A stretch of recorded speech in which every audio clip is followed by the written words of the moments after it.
स्वागत है आपका दिव्य हिमाचल टीवी में। मैं हूं दीक्षा शर्मा। शाम के 6 बज चुके हैं और प्रदेश की तमाम खबरों के साथ हम आपके समक्ष आ चुके हैं। कई लेटेस्ट अपडेट्स आज इस बुलेटिन में हम आपके साथ साझा करने वाले हैं। विशेष तौर से बड़ी बात ओपीएस और 1500 पर करेंगे, क्योंकि हरियाणा में भी आज ये मुद्दा गूंजा है। मुख्यमंत्री सुखविंदर सिंह सुक्खू वहां पंचकुला में प्रचार प्रसार करने के लिए गए थे। क्या कुछ बड़ी बातें उनकी ओर से कही गई है और बड़ी जानकारी ये भी है कि आज प्रधानमंत्री नरेंद्र मोदी की बातों का जवाब मुख्यमंत्री की ओर से दिया गया है। हाल ही में कुछ एक स्टेटमेंट्स दी गई थी प्रधानमंत्री की ओर से। जनसभा को संबोधित करते हुए उन्होंने हिमाचल का जिक्र किया था और इसी बात का कड़ा जवाब आज मुख्यमंत्री सुक्खू की ओर से हरियाणा में दिया गया है। वहीं मुख्यमंत्री सुखविंदर सिंह सुक्खू का दौरा फिलहाल दिल्ली के लिए टल गया है। किस वजह से, अगले कल कहां होंगे, ये भी अपडेट लेकर आए हैं।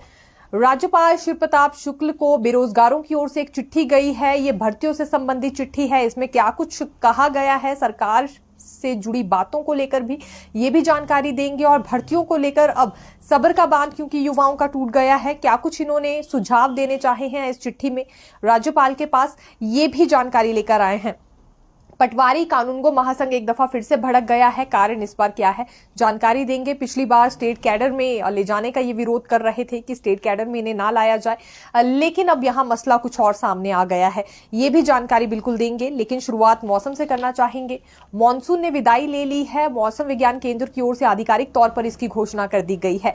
दरअसल 8 दिन देरी से इस बार मानसून ने विदाई ली है, लेकिन इस बार सामान्य से भी कम मॉनसून बरसा है। यानी कि पिछली बारी की तुलना की जाए, पिछले वर्ष के हिसाब से अगर हम बात करें तो 18% कम मेघ इस बार बरसे हैं। हालांकि नुकसान फिर भी काफी जगहों पर हो गया था, क्योंकि वही बात है, हिमाचल प्रदेश में हल्की बारिश भी काफी ज्यादा नुकसान करती है। दूसरी बात हम उस दुकान को लेकर करेंगे जहां से चिट्टा बरामद किया गया है पुलिस की ओर से। यह हमीरपुर की घटना बताई जा रही है। हमीरपुर शहर में ही कॉम्प्लेक्स में एक फास्ट फूड की दुकान का संचालक किया जा रहा था और संचालन जो 2 व्यक्ति कर रहे थे उन्हें गिरफ्तार कर लिया गया है, क्योंकि इनके पास से 1 ग्राम चिट्टा और 13 ग्राम चरस बरामद की गई है। गुप्त सूचना के आधार पर इस दुकान में पुलिस पहुंच गई थी। हालांकि कॉम्प्लेक्स में और भी बहुत सारे लोग मौजूद थे जिनमें हड़कंप मच गया। ये एकत्रित हो गए कि आखिरकार क्या हो रहा है। पिछले कल की जानकारी है, सुबह से लेकर रात के 10 बजे तक इस दुकान की जांच की गई। एक तरह से छापा यहां पुलिस की ओर से मारा गया था और उसके बाद यहां से चिट्टा और चरस बरामद की गई। दोनों व्यक्तियों को गिरफ्तार करके पुलिस वहां से ले गई थी। अभी नोटिस पर दोनों को रिहा कर दिया गया है। लेकिन आसपास के स्थानीय लोगों ने पुलिस के इस कार्य को सराहा है, क्योंकि अब आम लोग ये चाहते हैं कि पूरी तरह से नशा मुक्त हिमाचल को बनाना है। इसके लिए जरूरी है कि जड़ से ऐसे संचालकों को मिटा दिया जाए जो कि अपनी फास्ट फूड या टी स्टॉल की आड़ में यहां नशा सप्लाई कर रहे हैं। इसी तरह से मंडी की एक महिला से अफीम बरामद की गई है और ये अफीम 80 ग्राम बताई जा रही है। 250 ग्राम डोडा अफीम इससे बरामद हुई है। एनडीपीएस एक्ट के तहत यहां मामला दर्ज कर लिया गया है। दरअसल ये मंडी से महिला बताई जा रही है और मनाली में एक कमरे में रह रही थी, जहां पुलिस ने दबिश दी। उसके बाद यहां से अफीम पकड़ी गई है और मूल रूप से महिला मंडी की रहने वाली बताई जा रही है। तो अभी इस पर भी केस दर्ज कर लिया गया है और इसके बैकवर्ड लिंक्स खंगाले जा रहे हैं। महिलाओं पर किसी को शक नहीं होगा, ये सोचकर महिलाएं ये चिट्टे और चरस का धंधा शुरू कर देती हैं, लेकिन बाद में जब पकड़ी जाती हैं तो बाकी महिलाओं को भी इनकी वजह से एक तरह से शर्मसार होना पड़ता है। और मूल रूप से मंडी की रहने वाली देखिए ये बताई जा रही है। 4 अक्टूबर को हनुमान चालीसा का पाठ हर मंदिर में होगा। ये देवभूमि संघर्ष समिति की ओर से ऐलान किया गया है। ये हर मंदिर में हिमाचल प्रदेश में हनुमान चालीसा का पाठ करवा रहे हैं।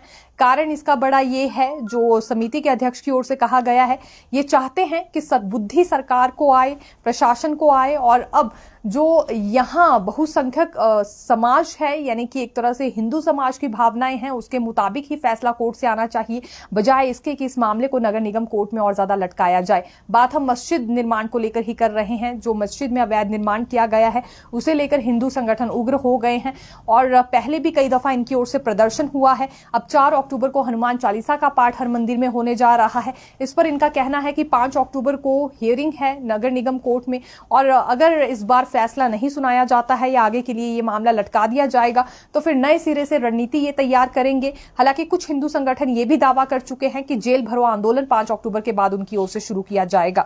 तो अब ये पीछे हटने वाले नहीं हैं। देवभूमि संघर्ष समिति ने ये भी ग्रामीण लोगों से अपील की थी कि जब ग्राम सभाएं आयोजित होंगी तो उसमें ये भी मसला रखा जाए कि पंचायतों में जितने भी प्रवासी हैं या रेड़ी फड़ी वाले लोग हैं, अपना स्टॉल्स लगाकर अपना गुजारा कर रहे हैं, उनकी वेरिफिकेशन हो, उनके सभी दस्तावेजों की जांच होनी चाहिए। जिसके पास प्रमाण नहीं है अपनी जन्म तिथि का और अन्य दस्तावेज भी नहीं है, उस पर कार्रवाई हो। हालांकि ग्राम सभाओं में फिलहाल ऐसी कोई चर्चा हुई नहीं है, क्योंकि आज 2 अक्टूबर को ग्राम सभाएं आयोजित जरूर की गई थी। इसमें सबसे बड़ा मसला मनरेगा रहा है। अधिकतर ग्रामीण लोगों की ओर से प्रस्ताव डाले गए हैं कि मनरेगा के कार्य कुछ एक जगहों पर रुके हुए हैं। इन्होंने प्रस्ताव डाल दिए हैं, मंजूरी के लिए आगे भेजे जाएंगे। जैसे ही स्वीकृति मिलेगी तो मनरेगा के तहत रुके कार्य या जो कार्य नए सिरे से होने हैं वो अब पूरे हो पाएंगे। दूसरी बात, पहली मर्तबा ऐसा हुआ है कि ये जो ग्राम सभाएं बुलाई गई थी इसमें स्वास्थ्य विभाग के कर्मचारी अधिकारी भी पहुंचे थे और इन्होंने ग्रामीण लोगों से शपथ दिलाई है कि पूरी तरह से अपनी अपनी पंचायत को ये तंबाकू मुक्त बनाएंगे, यानी कि नशा मुक्त एक तरह से बनाएंगे, क्योंकि युवा पीढ़ी शिकार हो रही है नशे की और जिस वजह से कई बीमारियां उनमें फैल रही है। नौकरी करना बहुत दूर की बात है, घर में पड़े पड़े वो नशे का सेवन कर रहे हैं, जिस वजह से उनके परिवारजन भी काफी ज्यादा परेशान हैं। तो एक तरह से नशा मुक्त अब हिमाचल प्रदेश को बनाना है। इसके लिए शुरुआत ग्राम सभाओं से भी की गई है। जितने भी आम लोग वहां पहुंचे थे उनसे शपथ दिलाई गई है कि वो अपनी अपनी पंचायत को तंबाकू मुक्त बनाएंगे और जो लोग तंबाकू खाते भी हैं उन्हें भी इसके प्रति जागरूक करने वाले हैं। मंत्री विक्रमादित्य सिंह ने राज्य पक्षी जुजुराना को 1 साल के लिए गोद ले लिया है। दरअसल ये क्योंकि वन्य जीव प्रभाग की ओर से एडॉप्शन प्रोग्राम चलाया गया था।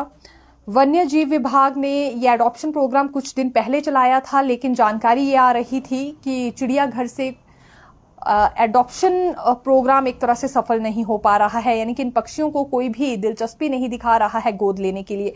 जिसके बाद मंत्री विक्रमादित्य सिंह आगे आए हैं, इन्होंने राज्य पक्षी जुजुराना को गोद ले लिया है और साथ ही साथ ये भी इनकी ओर से जानकारी दी गई है कि अपनी सालाना आय से 13,000 रुपए ये इस पर खर्च करने वाले हैं। ये जो एडॉप्शन प्रोग्राम शुरू किया गया है वन्य जीव विभाग की ओर से, इसका मकसद ही ये है कि चिड़ियाघर में जितने पक्षी हैं उन्हें व्यक्ति गोद ले और एक तरह से 1 साल भर के लिए उन्हें गोद लिया जाए, उन्हें पाले और जो भी उनके लिए राशि निर्धारित की गई है वो उन्हें खर्च करनी होगी। तो ये अपनी सालाना आय से 13,000 रुपए इस पक्षी पर खर्च करने वाले हैं। राज्य पक्षी जुजुराना को गोद लेकर एक बड़ी मिसाल मंत्री विक्रमादित्य सिंह ने पेश की है उन लोगों के लिए भी जो आगे नहीं आ रहे थे या दिलचस्पी रखते हैं पक्षियों को पालने की, लेकिन कुछ एक चीजें सोचकर आगे नहीं बढ़ना चाह रहे थे। तो ये एक अच्छी बात कहेंगे कि 1 साल के लिए गोद भी लिया जा सकता है, आप देखभाल भी कर सकते हैं और चिड़ियाघर से आपको ये पक्षी उपलब्ध करवा दिए जाएंगे। और इसके लिए टाइम लिमिट पहले 1 साल ही रखी गई है। हालांकि हो सकता है कि फिर आने वाले समय में परमानेंटली भी इन्हें दिया जाए, लेकिन कैसे उनकी देखभाल की जा रही है इस पर संबंधित विभाग का चेक जरूर रहने वाला है। सांसद कंगना रनौत ने एक और बड़ी टिप्पणी आज कर दी है। आप सभी जानते भी होंगे गांधी जयंती थी और इसी अवसर पर राष्ट्रपिता महात्मा गांधी पर ही कंगना रनौत की ओर से ये बड़ी टिप्पणी की गई है। अपने सोशल मीडिया अकाउंट पर इन्होंने एक पोस्ट साझा किया है जिसमें इनका ये कहना है कि देश के पिता नहीं होते हैं बल्कि देश के लाल होते हैं और सौभाग्य है ऐसी भारत मां जिसके लाल बहादुर शास्त्री हैं। साथ ही इन्होंने लाल बहादुर शास्त्री की फोटो भी उसमें साझा की हुई है।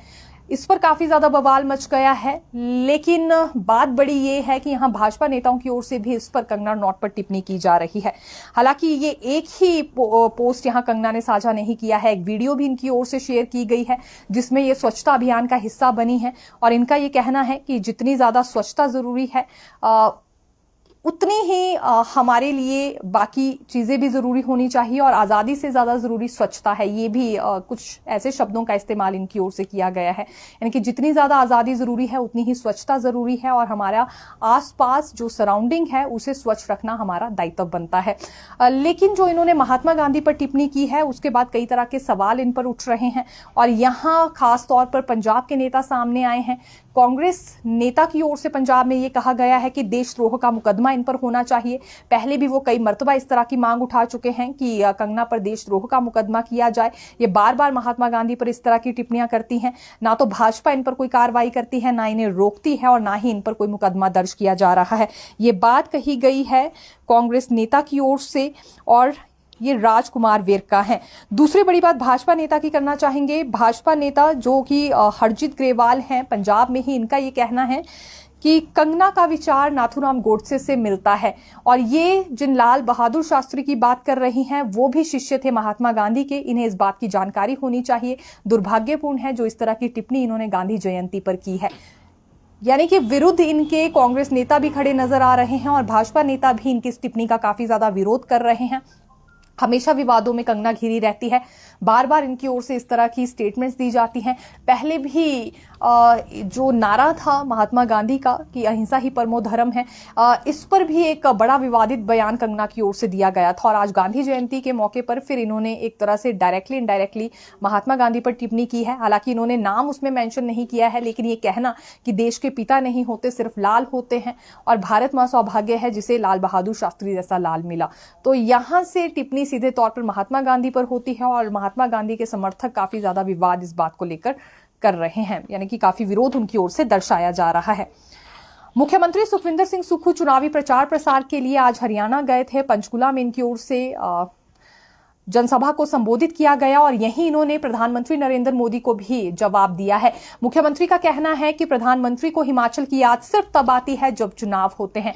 जब प्राकृतिक आपदा आई, प्रभावित मदद की राह देख रहे थे केंद्र सरकार से, तो कोई भी राशि जारी नहीं की गई है सेंटर की ओर से, लेकिन जब कहीं भी चुनावी प्रचार प्रसार करना होता है तो हिमाचल की याद जरूर प्रधानमंत्री को आती है, यहाँ का जिक्र वो जरूर करते हैं। लेकिन जो जिक्र भी किया गया है प्रधानमंत्री की ओर से, लग रहा है उनके पास आंकड़े सही नहीं थे। यहां टिप्पणी करते हुए मुख्यमंत्री ने यह कहा है कि पूर्व जयराम सरकार ने चुनावों के वक्त 5,000 करोड़ की रेवड़ियां बांटी थी, 125 यूनिट तक बिजली निःशुल्क कर दी थी ताकि उनका मिशन लोटस सक्सेसफुल हो पाए, दोबारा से वो सत्ता में काबिज हो पाए। लेकिन हिमाचल प्रदेश की आम जनता ने उन्हें बख्शा नहीं, बहुत बुरी तरह से हराया और कारण ये था कि बाकी के 4.5 साल कुछ नहीं किया गया। लास्ट के 6 महीने में बड़े बड़े फैसले लिए गए यहां जनता को बरगलाने के लिए। लेकिन अंदाजा लगाया जा सकता है कि कांग्रेस की सरकार अब वहां है तो कैसा ही कार्य पूर्व जयराम सरकार का रहा होगा। अपनी उपलब्धियां भी मुख्यमंत्री ने गिनवाई है। इनका कहना है कि 10 गारंटी दी गई थी जिसमें 5 पूरी कर ली गई है। हिमाचल प्रदेश में ओपीएस बहाल हो गई है, 1500 की राशि महिलाओं को दी जा रही है, 680 करोड़ की स्टार्टअप योजना तैयार की गई है ताकि रोजगार युवाओं को मिल सके और यहां Rajiv Gandhi day boarding schools तैयार हुए हैं। साथ ही साथ दूध और प्राकृतिक खेती को लेकर भी स्कीम्स पूरी की जा रही हैं और सबसे बड़ा जिक्र ओपीएस का किया है कि ओपीएस भी वहां पर बहाल कर दी गई है 1,36,000 कर्मचारियों के लिए।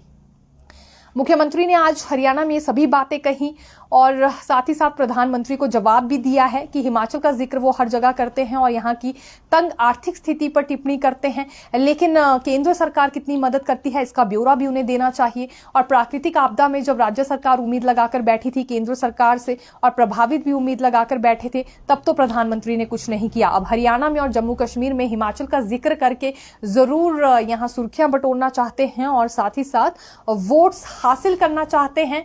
हिमाचल प्रदेश के ऐसे हालातों को बताते हुए जो हालात वर्तमान सरकार ने पैदा नहीं किए हैं बल्कि पूर्व जयराम सरकार ने पैदा किए हैं, ये दावा मुख्यमंत्री की ओर से हुआ है। हालांकि सीएम सुक्खू के टूर में भी बदलाव हुआ है। ये आज पंचकुला से ही दिल्ली के लिए रवाना होने वाले थे, लेकिन अब हरियाणा में चुनावों की स्थिति देखते हुए अगले कल भी इनकी ओर से प्रचार प्रसार किया जाएगा।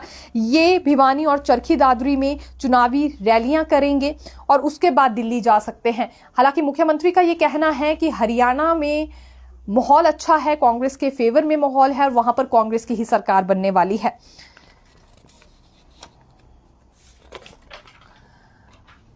देखिए, एक बड़ी बात पटवारी कानूनगो महासंघ से जुड़ी हम आपके लिए लेकर आए हैं।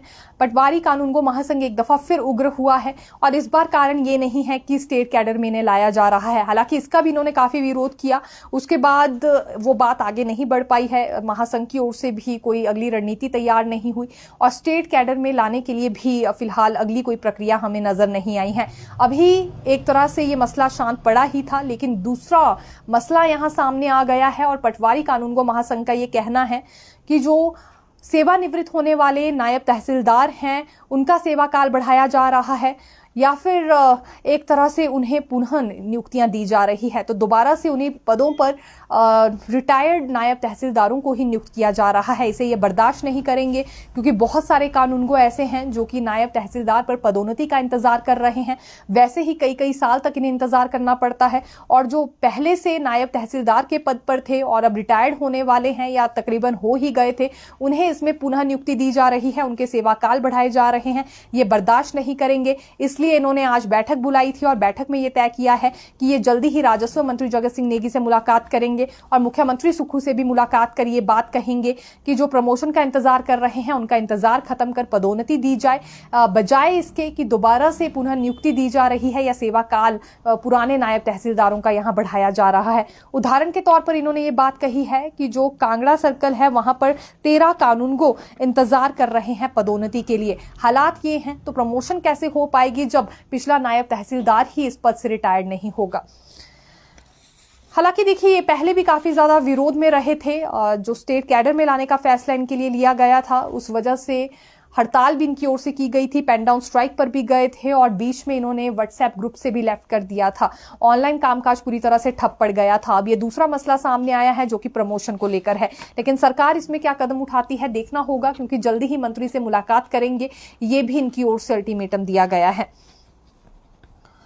बेरोजगारों की ओर से एक चिट्ठी दी गई है राज्यपाल शिव प्रताप शुक्ल को। इसमें भर्तियों का जिक्र इनकी ओर से किया गया है। इनका कहना है कि अगस्त 2022 में इन्होंने HPSSC के लिए कुछ फॉर्म फिल किए थे। JOAIT क्लर्क और अन्य भर्तियों से संबंधित ये आवेदन इनकी ओर से दिए गए थे, लेकिन उसके बाद कर्मचारी चयन आयोग भंग हो गया और फिर राज्य चयन आयोग का गठन किया गया है। लेकिन 1 साल हो चुका है राज्य चयन आयोग का गठन किए हुए, अभी तक एक भी भर्ती इस आयोग के माध्यम से नहीं की गई है। राज्यपाल शिव प्रताप शुक्ल को इन्होंने अवगत करवाया है इस बात से कि अभी तक आयोग के पास भर्ती एजेंसी ही नहीं है। हालांकि सुझाव भी इन्होंने दिया है कि अगर भर्ती एजेंसी नहीं है तो OMR शीट पर ही भर्तियां करवा दी जाए, ऑफलाइन मोड पर ही भर्ती परीक्षाएं करवाई जाए। जब हाईकोर्ट यहां ऑफलाइन मोड पर भर्ती परीक्षा करवाता है या Himachal Pradesh board of school education यहां ऑफलाइन मोड पर भर्तियां करवाता है, तो उस वक्त तो धांधली नहीं होती है, ना पेपर लीक होता है। कैसे वो इतनी पारदर्शिता ला रहे हैं, या आयोग को सीखना चाहिए। ये इंतजार अब नई भर्तियों के लिए और ज्यादा नहीं करेंगे, इसलिए सुझाव इन्होंने दिया है कि जब तक ऑनलाइन मोड पर परीक्षा करवाने वाली भर्ती एजेंसी नहीं मिलती है, तब तक OMR शीट पर ही ये भर्ती परीक्षाएं करवा ली जाए। CCTV की निगरानी में वीडियो रिकॉर्डिंग जब होती रहेगी तो ऐसे में पारदर्शिता आ पाएगी, ऑफलाइन मोड पर परीक्षाएं हो सकती हैं। आगे इस प्रक्रिया को जल्दी शुरू किया जाए। नई भर्तियां होनी चाहिए, क्योंकि राज्य चयन आयोग का गठन करने का फायदा तब तक नहीं है जब तक भर्तियों का सिलसिला शुरू नहीं होता है। इनकी आयु निकलती जा रही है, प्रतिदिन ये डिप्रेशन का शिकार हो रहे हैं, घर परिवार चलाना मुश्किल हो रहा है और ऐसे में इनकी शादियां तक नहीं हो पा रही हैं। ये भी बात इनकी ओर से कही गई है। इस विषय में जल्द से जल्द संज्ञान ले, ये राज्यपाल शिव प्रताप शुक्ल से इन्होंने गुजारिश की है। लेकिन क्या कुछ होता है ये देखना होगा, क्योंकि फिलहाल देखिए अब तो 1 साल से अधिक का समय हो गया है, राज्य चयन आयोग फंक्शनल नहीं हो पाया और हवाला सरकार की ओर से ये दे दिया जाता है कि भर्ती एजेंसी अभी तक हायर नहीं हो पाई है। अगर ऑनलाइन मोड पर ही परीक्षा करवानी है, CBT प्रणाली इस्तेमाल करनी थी, तो उसके लिए इंफ्रास्ट्रक्चर पहले सरकार को देखना चाहिए था। ये युवा सवाल कर रहे हैं। और अगर अभी भी इंफ्रास्ट्रक्चर नहीं है तो कोई बात नहीं, ऑफलाइन मोड पर ही परीक्षाएं करवा दी जाए, कम से कम भर्तियों की शुरुआत तो हो पाएगी। अब सवाल ये नहीं है कि नई भर्तियां क्यों नहीं हो रही हैं, सवाल तो ये भी है कि जो पुरानी भर्तियां लटकी हैं जिसमें रिजल्ट घोषित नहीं हो पाए हैं, आखिरकार कब तक हो पाएंगे। यहां पोस्ट कोड 903, 939, 971 की भी अगर हम बात करें तो ये सभी परेशान हैं, क्योंकि जब तक नियुक्ति नहीं मिल जाएगी लाजमी सी बात है परेशान ही रहेंगे। और कई ऐसे भी पोस्ट कोड के अभ्यर्थी हैं जहां उनका ये मानना है कि कुछ एक में सिर्फ डॉक्यूमेंट वेरिफिकेशन रह गई है या फिर रिजल्ट घोषित होना बाकी रह गया है। अब यहाँ कैबिनेट सब कमेटी बना दी गई थी, कुछ एक पोस्ट कोड्स को कमेटी की ओर से क्लियरेंस दे दी गई है, तो तकरीबन 20 से 21 पोस्ट कोड्स को कैबिनेट में क्लियरेंस दे दी गई थी कि अगली प्रक्रिया शुरू की जाए, लेकिन वो अगली प्रक्रिया शुरू नहीं हो पा रही है। और अगर रिजल्ट घोषित हो भी गए हैं तो नियुक्तियां नहीं दी गई हैं। ये अलग अलग पेज फंसे हुए हैं। ऐसे में क्या कुछ होगा, कुछ पोस्ट कोड्स में ये भी फैसला सुनाया गया है कि जितने कल्प्रिट्स हैं उतनी सीटें छोड़कर रिजल्ट घोषित किया किया जाए, लेकिन ये होता हुआ भी युवाओं को नजर नहीं आ रहा है। तकरीबन 2 से 3 साल का वक्त भी कुछ एक पोस्ट कोर्स के लिए गुजरने वाला है, नियुक्तियां मिली नहीं है, उम्र गुजरती जा रही है और इनका ये मानना है कि एक परीक्षा क्लियर करने के लिए दिन रात इन्होंने मेहनत की थी, इसलिए अब ये पीछे नहीं हटने वाले हैं। तो ये नौकरी हासिल करके रहेंगे, वो भी सरकारी क्षेत्र में ही। इसलिए चाहे सीसीटीवी की निगरानी में परीक्षा करवाई जाए या फिर सीबीटी प्रणाली लागू की जाए, लेकिन जल्द से जल्द नई भर्तियां भी शुरू होनी चाहिए और जो पुरानी फंसी हुई भर्तियां हैं उन्हें भी पूरी तरह से क्लियर किया जाए। कमेटी से क्लियरेंस मिल जाती है लेकिन फिर अगली प्रक्रिया शुरू नहीं हो पा रही है। अगले कल से देखिए अश्विन नवरात्र भी शुरू होने जा रहे हैं और 5 शक्तिपीठों में श्रद्धालुओं की सुरक्षा के लिए तकरीबन 850 जवान तैनात किए गए हैं। सीसीटीवी और ड्रोन से भी निगरानी रखी जाएगी। बहुत सारे शक्तिपीठ ऐसे हैं, यानी कि 5 के करीब ही ये हालांकि शक्तिपीठ है, लेकिन कुछ एक इसमें ऐसे भी शक्तिपीठ है जहां पर कुछ चोरी करने वाले गिरोह भी घुस जाते हैं और फिर कई लोगों को, खासतौर पर जो श्रद्धालु दूर दराज के क्षेत्रों से आए होते हैं, परेशानियां उन्हें रहती है। इसीलिए इस बार सीसीटीवी ड्रोन का इस्तेमाल किया जा रहा है। कोई व्यक्ति इस मंशा से आता है कि वो जेब से पैसे निकाल लेगा या फिर गले से मंगलसूत्र निकालने की या सोने की चेन या चांदी की चेन निकालने की कोशिश करेगा, तो वो बिल्कुल सीसीटीवी कैमरा में कैप्चर होने वाला है। ड्रोन के माध्यम से भी पुलिस पूरी निगरानी रखेगी और इसके अलावा 5 शक्तिपीठों में 850 के करीब पुलिस जवान तैनात किए गए हैं। तो चप्पे चप्पे पर पुलिस जवान तैनात होंगे। इनकी निगरानी से बचना भी चोर जैसे गिरोहों को, चोरी करने वाले गिरोहों को काफी ज्यादा मुश्किल होने वाला है। तो फिर मिलेंगे नई खबर के साथ। देखते रहिए दिव्य हिमाचल टीवी। धन्यवाद।